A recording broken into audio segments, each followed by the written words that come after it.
New topic, normal सब group.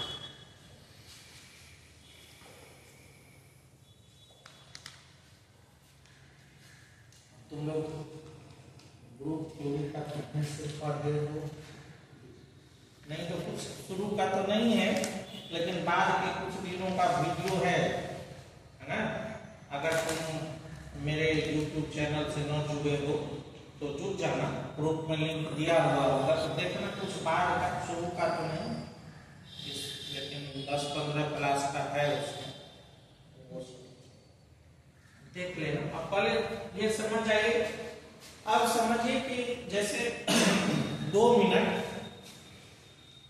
Review कर देते हैं ताकि इन लोगों को भी समझ में आ जाए। अब देखिए, ग्रुप है। अब अगर आप ये न जानते हो तो एक नॉन इम्पेटी सेट है,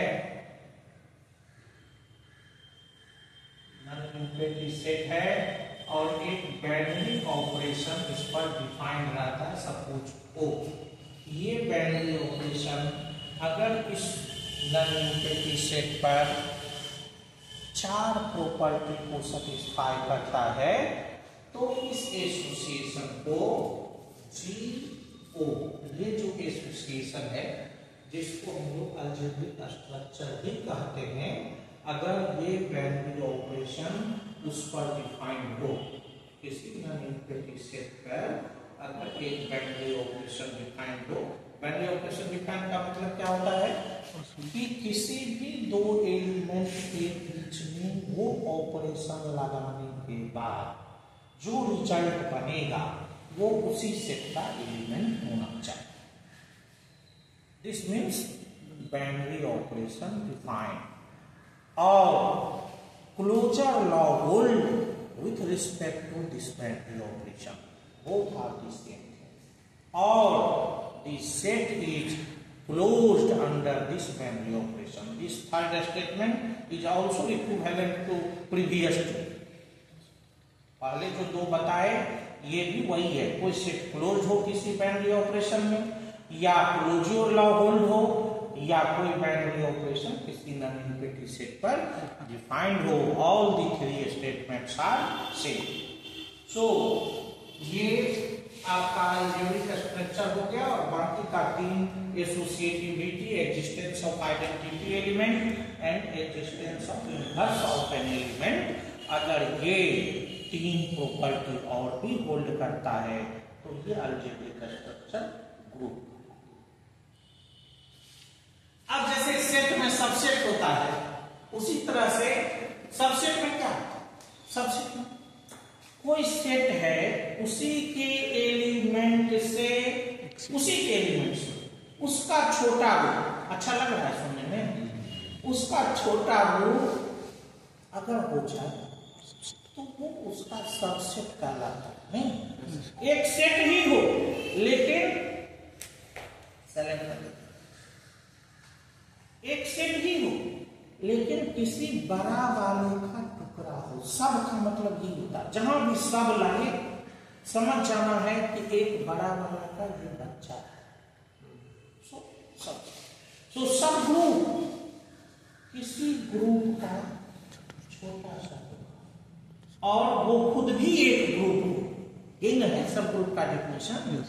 और उसी बाइनरी ऑपरेशन में, जिस बाइनरी ऑपरेशन में ग्रुप फॉर्म कर रहा है, तो वो छोटा सा पार्ट सब ग्रुप का।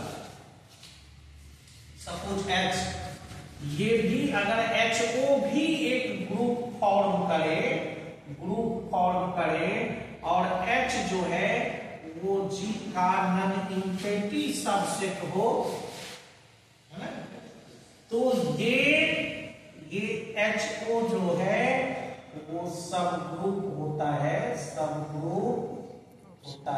Of CO।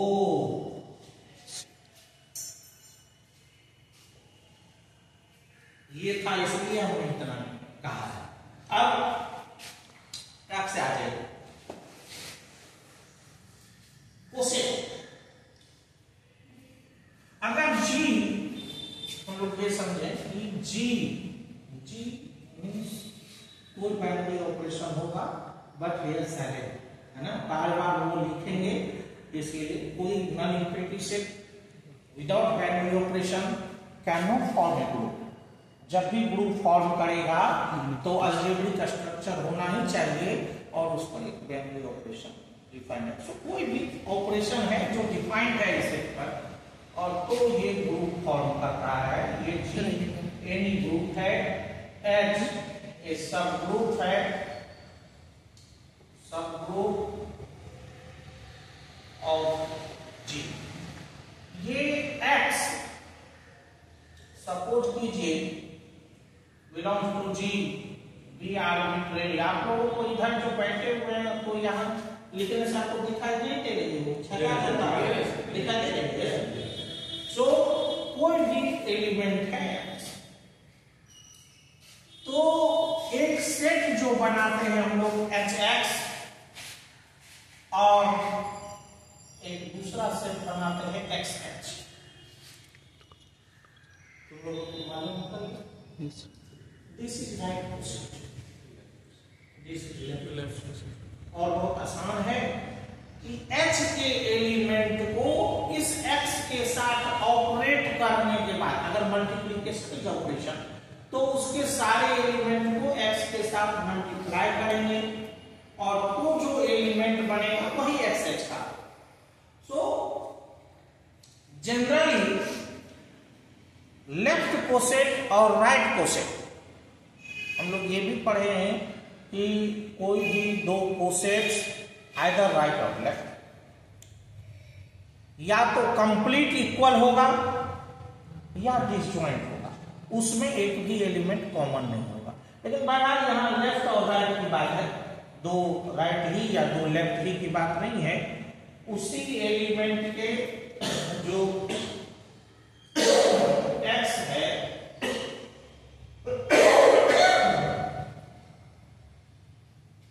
इसी से ये कोसेट जनरेट हुआ है।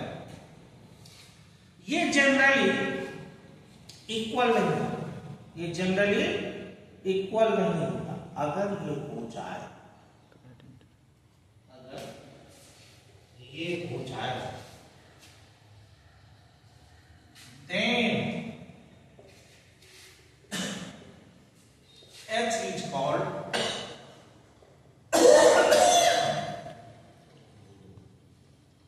Normal subgroup.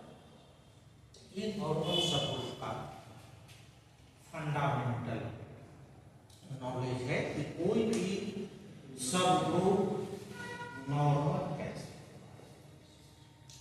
अगर ग्रुप के किसी भी एलिमेंट से हम लोग कोसेट्स जनरेट करेंगे और उस एलिमेंट के क्रॉसपोंडिंग लेफ्ट कोसेट और राइट कोसेट दोनों अगर इक्वल हो जाए तो निश्चित रूप से ये जो सब ग्रुप है वो नॉर्मल सब ग्रुप ऑफ। हमको नहीं लगता है कि इतना समझने में आपको कोई दिक्कत हुई होगी।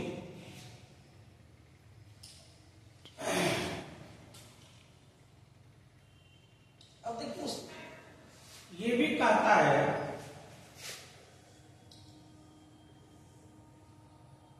कि अगर x h x inverse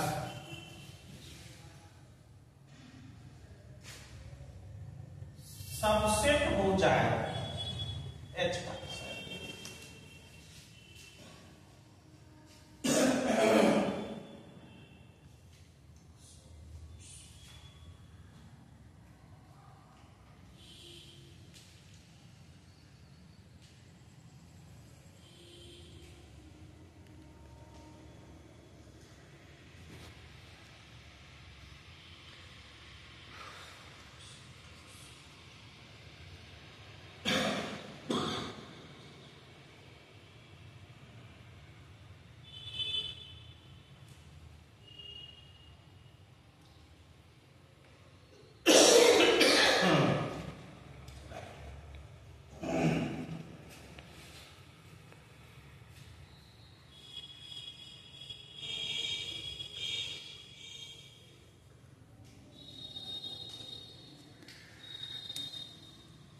G subset होता है H का, तो भी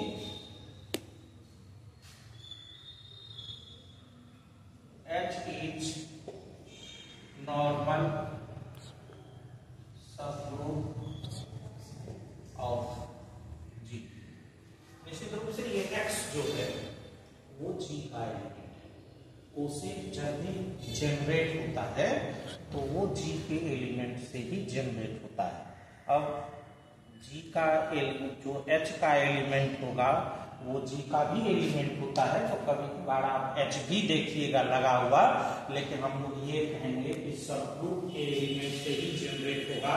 इसका मतलब जो सब ग्रुप को छोड़ के जो ग्रुप में एलिमेंट होगा उससे जनरेट नहीं होगा। इसलिए हम लोग जब भी कोसेट जनरेट करेंगे तो उसमें X जिससे कोसेट जनरेट हो रहा है वो ग्रुप का ही एलिमेंट। अब देखिए गौर से समझिए कि इसका जो एलिमेंट होगा वो किस फॉर्म का, ये सारे के सारे डिफिनेशन आप कुछ भी लिख दोगे हो जाएगा, हम फाइनल डिफिनेशन लिख देंगे। अब देखिए X और इसका जनरल एलिमेंट अगर H के फॉर्म का हो तो ये इसका एलिमेंट होगा, इसका एलिमेंट इसी फॉर्म का, और ये चूंकि सबसेट है H का तो ये निश्चित रूप से H का भी एलिमेंट हो नहीं।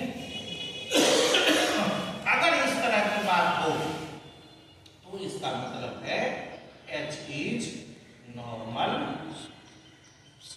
Subgroup of G for all X belongs to G and H belongs to H। सब एक दूसरे से related.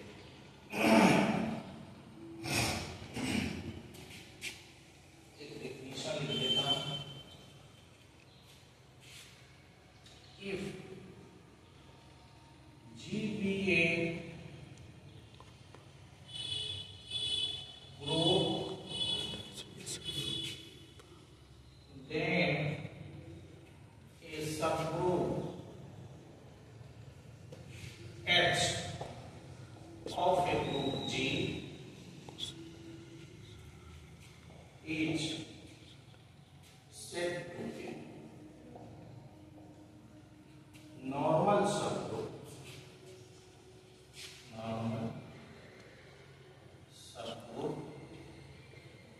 of G if and only if X inverse subset of H or X inverse belongs to H or all X belongs to G